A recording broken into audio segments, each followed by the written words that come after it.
श्री सीताराम शिखावस्थी के चैनल में आप सभी का स्वागत है। आज हम सभी लोग कार्तिक माह महात्म्य के 20वें अध्याय को सुनेंगे।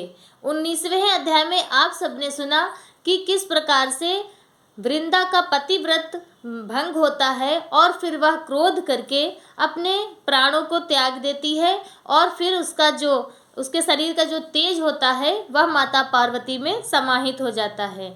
अब 20वें अध्याय में हम सभी सुनेंगे कि किस प्रकार से जलंधर की मृत्यु होती है, उसे कैसे भगवान शंकर मारते हैं। तो अब हम अपने अध्याय को प्रारंभ कर रहे हैं।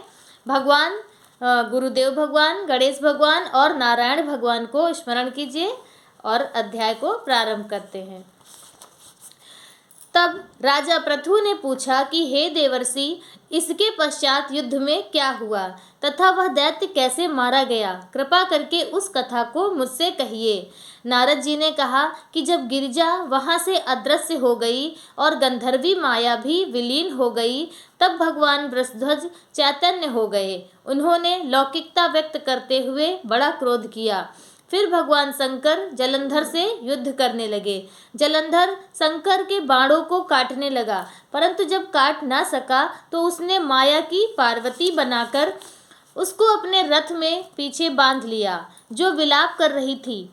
तब अपनी प्रिय पार्वती को इस तरह कष्ट में पड़ा देख के लौकिक लीला दिखाते हुए शंकर जी सांसारिक जनों की तरह व्याकुल हो गए और उन्होंने अग्निपुंज की तरह भयंकर रौद्र रूप धारण किया। उनके रौद्र रूप को देखकर कोई भी दैत्य उनके सामने खड़ा होने में समर्थ ना हो सका। यहाँ तक कि शुंभ निशुंभ भी युद्ध में स्थित होने में समर्थ नहीं रहे। जलंधर की सारी माया क्षण भर में नष्ट हो गई। युद्ध में चारों ओर हाहाकार मचने लगा। शिव जी ने उन भागते शुंभ निशुंभ को शाप देकर बड़ी धिक्कार दी और कहा कि तुम दोनों बहुत बड़े दुष्ट हो, तुमने मेरा बहुत बड़ा अपराध किया है। तुम पार्वती को मार रहे हो और अब युद्ध से भाग रहे हो। भागते को मारना पाप है, इसलिए अब मैं तुम्हें नहीं मारूंगा, परंतु गौरी तुम्हें अवश्य मारेगी। शिव जी के ऐसा कहने पर समुद्रपुत्र जलंधर क्रोध में अग्नि के समान प्रज्वलित हो उठा। उसने शिव जी पर घोर बाण वर्षा करके धरती पर अंधकार कर दिया। तब उस दैत्य की ऐसी चेष्टा देखकर शंकर जी बड़े ही क्रोधित हुए तथा उन्होंने अपने बनाए हुए सुदर्शन चक्र को चलाकर उसका सिर काट दिया। एक प्रचंड शब्द के साथ उसका सिर धरती पर गिर पड़ा और भयंकर हाहाकार होने लगा। अंजल पर्वत के समान उसके शरीर के 2 खंड हो गए। उसके रुधिर से संग्राम भूमि व्याप्त हो गई, सारी धरती विह्वल हो गई।